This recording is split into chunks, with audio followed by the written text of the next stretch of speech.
Na-experience mo na ba yung tipong partner mo lang nag-like sa picture ng ibang tao sa social media, tapos ikaw parang gumuho na agad ang mundo mo?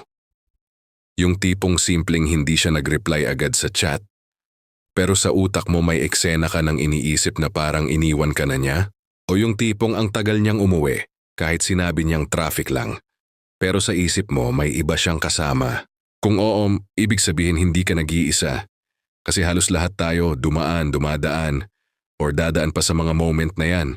At ang pangalan ng mga kontrabida sa love story natin ay tatlo: selos, tampo, at overthinking. Bago natin simulan, nais kong magpasalamat sa mga loyal kong subscribers sa patuloy na pagsuporta sa aking channel. Kayo ang inspirasyon ko sa paggawa ng mga bagong content. Kung bago ka sa channel ko, comment mo na kung taga saan ka. Ang masakit, kahit alam mong mali o sobra minsan, hindi mo pa rin mapigilan. Para bang automatic, para bang nakaprogram na sa utak mo. Isang trigger lang, isang notification, isang simpleng delay, isang simpleng galaw ng partner mo. At ayun na, parang sumabog na bomba ng emosyon sa dibdib mo. Pero ito ang mas malaking tanong. Paano nga ba hindi magpadala sa mga yan? Paano mo kokontrolin ang emosyon mo bago pa ito sumira ng relasyon na pinaghirapan ninyong buuin? Ano ba ang selos? Unahin natin si selos. Ang selos parang multo. Minsan totoo, minsan imahinasyon lang, pero ang ending, natatakot ka pa rin. Selos ang pakiramdam na baka may ibang mas mahal, mas pinapahalagahan, o mas nakakapagbigay saya sa partner mo bukod sa'yo. Hindi mo siya makausap ng diretsyo kasi takot ka na baka sabihing OA ka lang.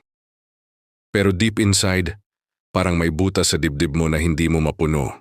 Nag-scroll ka sa Facebook. Nakita mo may nilike na picture yung partner mo, isang kaibigan niyang opposite sex. Sa iba, wala lang yun. Pero sa'yo, parang sampal. Bakit siya nag-like? Attracted ba siya? Ako ba hindi sapat? Boom, araw mo sira na. Ano ba ang tampo? Next, si tampo. Kung selos ay apoy, ang tampo naman ay yelo. Tahimik, malamig. Parang hindi nagsasalita pero ramdam mo ang lamig sa hangin. Ito yung mga moment na imbes kausapin mo, pipiliin mong manahimik. Imbes sabihin mong nasaktan ako, ang sinasabi mo lang ay bahala ka. Pero sa totoo ang ibig mong sabihin, sana pansinin mo ako. Sana unahin mo ako. Example, nag-outing ang partner mo kasama ang barkada. Hindi ka na isama kasi all boys or all girls trip. Sabi niya, wala namang masama. Pero ikaw, imbes intindihin, tumahimik ka.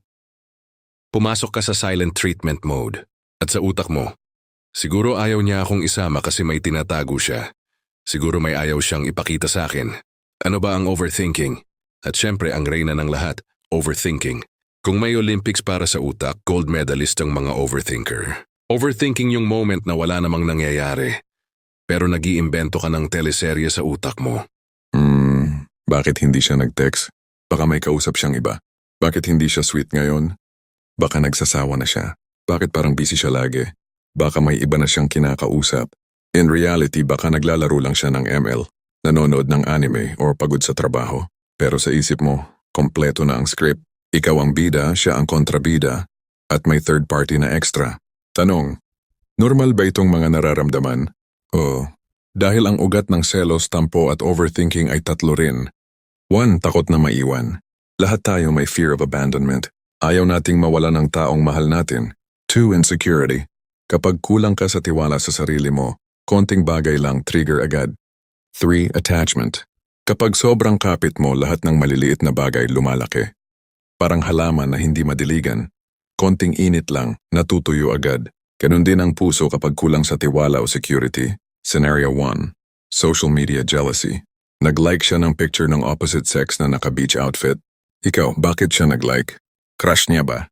Hindi ba ako sapat? Samantalang sa kanya, simpleng appreciation lang yun. Scenario 2. Delay sa reply. Naka-online siya pero hindi nag-reply. Ikaw, may kausap siyang iba. Samantalang sa totoo nasa banyo lang siya. Scenario 3. Hindi kayo sinama. Nag-outing siya ng barkada. Hindi ka na isama kasi exclusive. Ikaw, may tinatago siya. Pero totoo gusto lang niyang mag-spend ng time with friends. Ang selos ay parang apoy. Kung maliit lang, nagbibigay init. Pero kapag lumaki, sinusunog ang lahat. Ang tampo ay parang yelo. Hindi mo mararamdaman agad ang lamig, pero unti-unti nitong pinapatay ang init ng relasyon. Ang overthinking ay parang Netflix. Laging may suggestion, laging may bagong episode. Ang tanong, ikaw ba ang may hawak ng remote o hinahayaan mong ang utak mo ang magpatakbo ng palabas? Hindi lahat ng tahimik may tinatago. Minsan pagod lang talaga. Hindi porket hindi ka kasama may iba na agad. Selos ang asin ng relasyon, konti masarap, sobra maalat. Ngayon, eto ang masakit na totoo. Ang tatlong to ay may cycle. Selos, nagsimula sa maliit na bagay. 2. Tampo. Tatahimik ka, lalayo, hindi makikipag-usap. 3. Overthinking. Mas lalo kang mag-iimbento ng kwento. 4. Conflict. Ending. Away o misunderstanding. At balik ulit sa simula, parang washing machine na walang tigil sa ikot. At sino ang nahihilo? Ikaw mismo. Habang paulit-ulit ang cycle, unti-unti nitong kinakain ang tiwala, respeto at pagmamahalan sa relasyon. Kaya kung nararamdaman mong madalas ka ring nalulunod sa selos, tempo at overthinking, stay ka lang dito. Dahil pag-uusapan naman natin kung gaano kalala ang epekto nito kapag hindi mo natutunang i-handle. Yung tipong kala mo simpleng mood swings lang, pero unti-unti na palang sinisira ang foundation ng relationship nyo. At dun mo makikita kung gaano kahalaga na bago pa lumala, matuto kang hawakan ang sarili mong emosyon. Ito ang masakit na katotohanan. Kapag pinabayaan mo ang selos, tampo at overthinking, unti-unti nitong kinakain ang relationship mo. Hindi mo man agad mapapansin, pero parang anay yan. Tahimik pero sirang-sira na ang pundasyon. Bakit delikado ito? Uno, selos na sobra, kakontroladong pag-ibig. Selos o natural, pero kapag sobra, nagiging control. Ayaw mong mag-like siya sa ibang posts. Ayaw mong mag-reply siya sa kahit sino. At gusto mo siya laging nakareport sa'yo kung nasaan. Sa una, baka isipin mo cute yun. Sweet ako kaya seloso. Pero ang hindi mo napapansin, nagiging jail guard ka sa partner mo. Hindi ka na partner, ikaw na yung bantay. At ang masakit, wala ng freedom yung taong mahal mo. At tandaan, pag nawala ang freedom, nawawala rin ang saya. Example, si Carlo at si Ana. Si Carlo sobrang seloso. Bawal mag-like si Ana. Bawal lumabas mag-isa. Bawal makipagkaibigan ng lalaki. Sa una, sumunod si Ana kasi mahal niya. Pero habang tumatagal, napapagod siya. Kasi yung love na dapat nagbibigay ng freedom, naging kulungan. Ending, umalis si Ana. Tuwagi tampo, Ariero, silent killer. Kung ang selos ay apoy, ang tampo ay lamig. At ang lamig na ito kapag pinatagal, kayang pumatay ng apoy ng pagmamahalan. Bakit? Kasi ang tampo, imbes na maging conversation, nagiging wall. Imbes na maging solusyon, nagiging distansya. Example, si Mark at si Jenny. Si Jenny tampuhin. Tuwing may bagay na hindi siya nagugustuhan, tatahimik siya. Hindi siya magre-reply. Hindi siya makikipag-usap. Si Mark naman, clueless. Hindi niya alam kung ano ang mali. Kaya ang nangyayari, imbes masolusyunan, lalong lumalaki. Hanggang dumating sa point na kahit maliit na bagay tampuhan agad. At ang relasyon nila, parang laging may malamig na hangin. Walang init, walang lambing. Tandaan, hindi lahat ng sugat ay dahil sa sugat na malaki. Minsan, maliit na sugat lang pero hindi ginamot, nagiging impeksyon. Ganun ang tampo. 3. Overthinking, pagpatay sa sarili mong kaligayahan. Ito na siguro ang pinaka-common. At pinakamapanganib, kapag nag-overthink ka, ikaw na mismo ang sumisira sa sarili mong kaligayahan. Kahit wala pang nangyayaring masama, ikaw na mismo ang gumagawa ng dahilan para masaktan. Example, nag-text ka, "Good night, love." Hindi siya nag-reply agad. Sa utak mo, hindi niya na ako mahal. Siguro may kausap siyang iba. Siguro sawa na siya sa akin. Tapos ayon, buong gabi hindi ka makatulog. Umiiyak ka. Samantalang ang totoo, natulog lang siya agad kasi pagod sa trabaho. Nakakatawa ba? Oo. Pero sa totoong buhay, madalas nangyayari ito. At ang ending, ikaw yung laging pagod. Ikaw yung laging stressed. Mas malalim na epekto. Sa sarili. Nawawala ang self-confidence. Laging anxious. Nagiging dependent ang happiness mo sa validation ng partner mo. Peace and tindi sa partner. Na-stress din siya kasi lagi siyang iniimbestigahan. Nawawala yung sense of trust. Parang lagi siyang naglalakad sa bubog. Bawal magkamali. C. Sa relasyon. Maliliit na bagay lumalaki. Nawawala ang saya, lambing at excitement. Napapalitan ng takot, pagdududa at pagod. Ang selos, tampo at overthinking ay parang aso na hindi mo kinontrol. Sa una, cute pa. Pero kapag hinayaan mong lumaki at lumakas, ikaw na ang kakagatin. Parang baso ng tubig. Isang patak lang ng selos, okay lang. Pero kung patak ng patak at hindi mo tinatapon, eventually aapaw. At pag umapaw, maliligo kayong dalawa. Overthinking ay parang alarm clock na hindi mo pinatay. Kahit wala ng danger, tumutunog pa rin sa utak mo. At sino ang nahihirapan? Ikaw. Selos ang lason ng tiwala. Unti-unti nitong pinapatay ang pagmamahalan. Ang tampo kapag hindi pinag-usapan, nagiging pader na naghihiwalay. Overthinking ang magnanakaw ng kapayapaan mo. Bago pa may mangyari, ninakaw na niya ang saya mo. Hindi lahat ng tahimik may tinatago. Minsan ikaw lang ang gumagawa ng istorya. Social media era, sa panahon ngayon mas madali kang magselos. Isang click lang ng like button, isang comment lang ng haha, isang emoji lang ng at ayun, away na. Noong araw, ang problema lang ay kung sino ang kasama niya sa fiesta. Ngayon, kahit nasa tabi mo siya, kaya mo pa ring magselos dahil sa cellphone niya. Work-life balance. Partner mo, busy sa trabaho. Ikaw feeling mo hindi ka na priority. Pero ang totoo, sinusubukan lang niyang magtrabaho para sa future niyo. Pero dahil sa overthinking, nagiging parang kalaban ang trabaho niya. Barkada versus relationship. Bakit mas masaya ka kapag kasama mo sila kaysa sa akin? Pero ang totoo, hindi siya mas masaya. Magkaibang klaseng saya lang. Imagine mo to. Si Liza at si Paul 3 taon na. Mahal nila ang isa't isa. Pero may problema si Liza, overthinker siya. Isang gabi hindi agad nakauwi si Paul. Dapat 9 p.m. pero dumating 11 p.m. Hindi nag-text kasi lowbat. Sa isip ni Liza, siguro may iba siyang kasama. Siguro nagsisinungaling siya. Pag-uwi ni Paul, pagod na pagod. Galing sa overtime.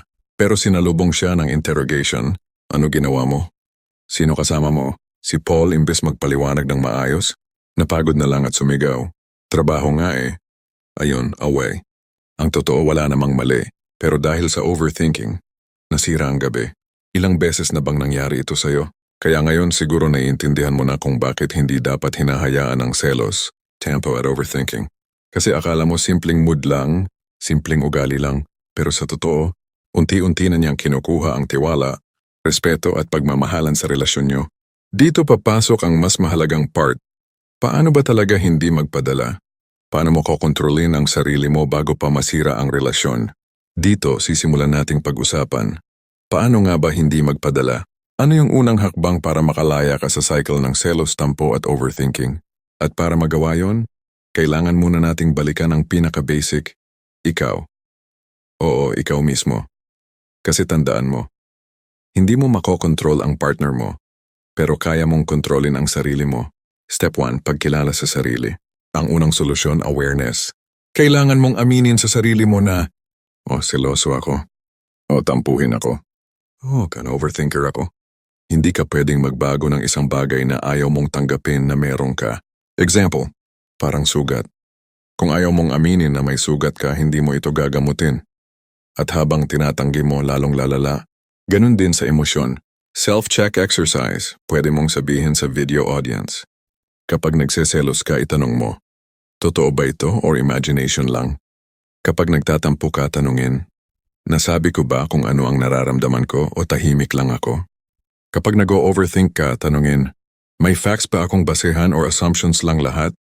Step 2, facts versus imagination. Dito na papasok yung pag-differentiate ng realidad sa iniisip mo lang. Ang utak mo parang Netflix. Laging may suggestions ng mga palabas, what if may iba siya? What if nagsisinungaling siya? Pero tandaan, suggestion lang yun. Ikaw pa rin ang may hawak ng remote kung papanoorin mo ba yung palabas or hindi. Example, partner mo hindi nag-reply agad. Fact, hindi siya nag-reply. Imagination, may kausap siyang iba. Minsan kasi, isang simpleng fact binibigyan natin ng 100 dagdag na imagination. At doon nagsisimula ang overthinking. Step 3, Stoic perspective. Ito yung malupit. Kapag in-apply mo ang prinsipyo ng Stoicism, pero simplified at relatable, mas nagiging madali ang control sa emosyon. Stoic Lesson 1, Control what you can, let go of what you can't. Hindi mo kontrolado kung sino ang ilalike ng partner mo. Pero kontrolado mo kung paano ka magre-react. Stoic Lesson 2, Pain comes from attachment. Kapag sobrang nakakapit ka, lahat ng galaw ng partner mo apektado ka. Pero kapag natutunan mong mahalin siya ng may freedom, mas gumagaan. Stoic Lesson 3, Emotions are choices. Hindi lahat ng naiisip mo kailangan mong sundin. Hindi lahat ng naramdaman mo kailangan mong iak. Pwede kang huminga, mag-pause, at piliin ang tamang sagot. Hindi lahat ng naisip mo totoo. At hindi lahat ng nararamdaman mo kailangan mong sundin. Step 4. Mga practical tools. A. Journaling. Isulat mo yung nararamdaman mo bago ka magsalita. Minsan, pag naisulat mo, nare-realize mong hindi pala ganun kalaki. B. Pause and breathe. Kapag trigger ka na, huwag agad mag-react. Huminga ka ng malalim, magbilang hanggang 10. Minsan, yung 10 segundo na yon, makakapagligtas ng 10 araw na tampuhan. C. Self-talk. Kausapin mo sarili mo. Relax, hindi totoo lahat ng naiisip ko. Kung may problema, malalaman ko rin sa tamang oras. D. Communication. Imbes manahimik at magtampo, sabihin mo, Love, kanina nasaktan ako nung hindi ka nag-reply. Baka pwede mong i-explain. Mas magaan yun kaysa sa silent treatment.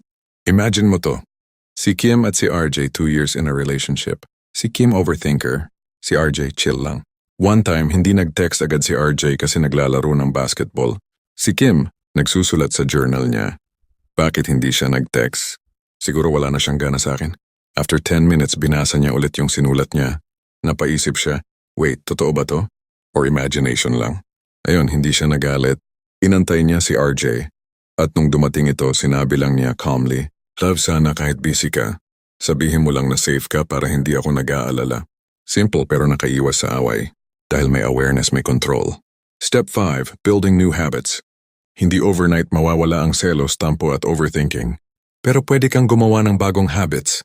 1. Kapag may trigger, pause bago mag-react. 2. Kapag may tampo, express calmly imbes mag-silent treatment. 3. Kapag nag-overthink, journal or self-talk muna bago magtanong. 4. Laging tandaan, facts muna bago assumptions. Parang pagdi-diet. Hindi agad mawawala ang cravings mo sa soft drinks at junk food. Pero kapag unti-unti mong pinalitan ng tubig at gulay, eventually masasanay ang katawan mo. Ganon din sa utak. Unti-unti mong tinitrain hanggang hindi na automatic ang selos. Tempo at overthinking. Hindi mo hawak ang kilos ng partner mo pero hawak mo ang reaksyon mo. Hindi lahat ng katahimikan ay pagtatago. Minsan kailangan lang ng pahinga. Kung hindi mo kokontrolin ang isip mo ang kokontrol sa'yo. Mas nakakatakot ang kwento na gawa ng utak kaysa sa totoong nangyayari. Ngayon bibigyan na kita ng buong solusyon. Step by step, practical, relatable. Hindi lang para hindi ka na madaig ng selos, tampo, at overthinking, kundi para mas maging buo ang tiwala, respeto at pagmamahalan niyo ng partner mo. Step 1. Communication without accusation. Isa sa pinakamalaking dahilan kung bakit lumalala ang selos, tampo at overthinking ay dahil hindi ito na-i-express ng maayos.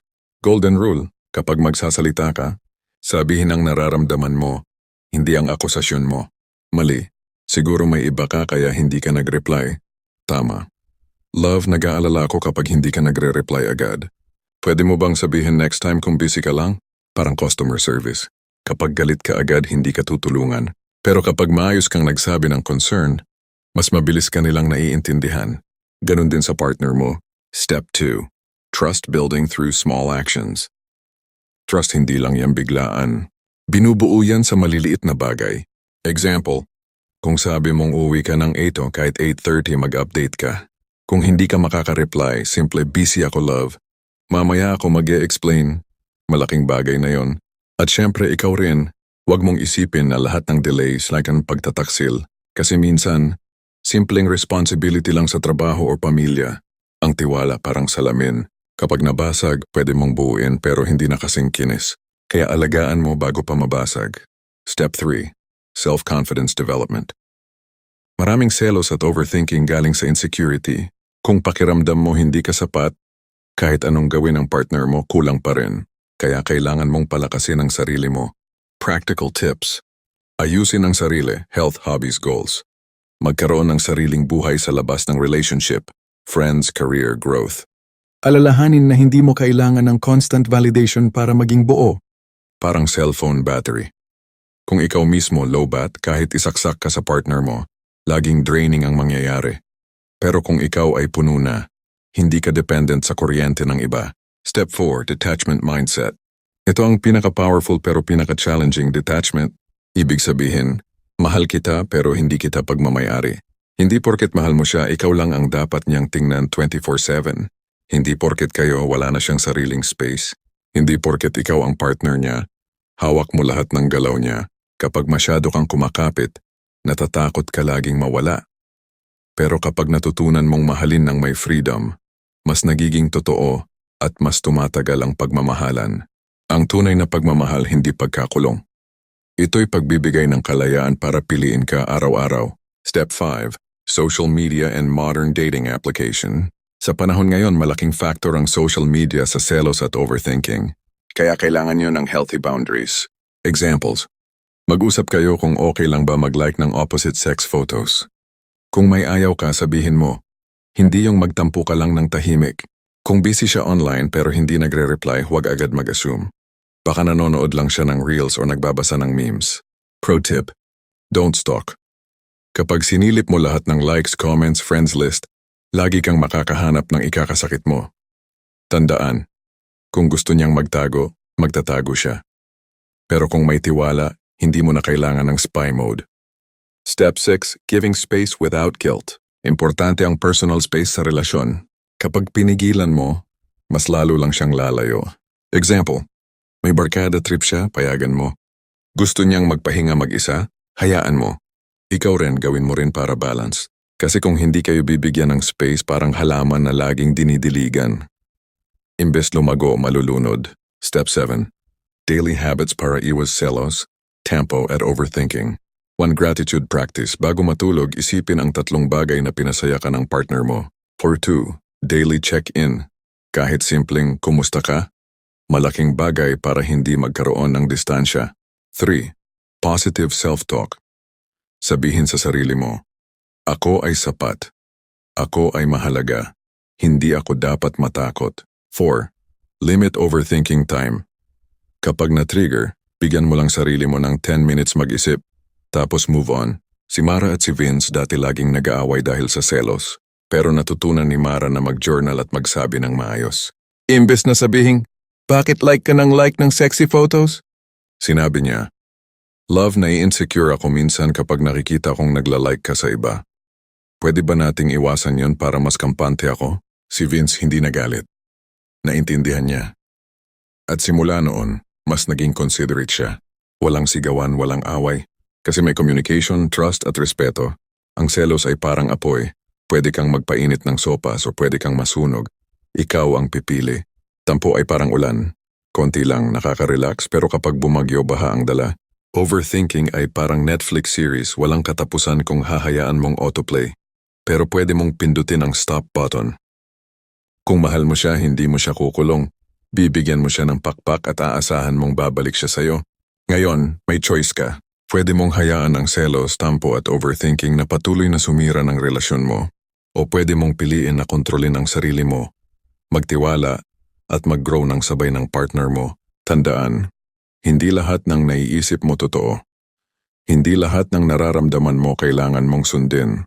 At ang tunay na pagmamahal hindi selos at pagdududa, kundi tiwala, respeto at kalayaan. Kaya ngayon gusto kong itanong sa'yo, ano ang pinakamadalas mong nararamdaman sa relasyon mo? Selos, tampo, or overthinking? At paano mo siya hinahandle? I-comment mo sa baba dahil baka yung sagot mo makatulong din sa ibang nanonood. At kung may natutunan ka dito, huwag kalimutang i-like, i-share sa mga kaibigan mong kailangan din nito, at mag-subscribe para sa mas maraming videos tungkol sa love, relationship, at self-growth. Remember this. Ang selos, tampo at overthinking ay hindi kailanman mas malakas kaysa sa taong marunong magmahal ng may wisdom at control. See you sa susunod na video.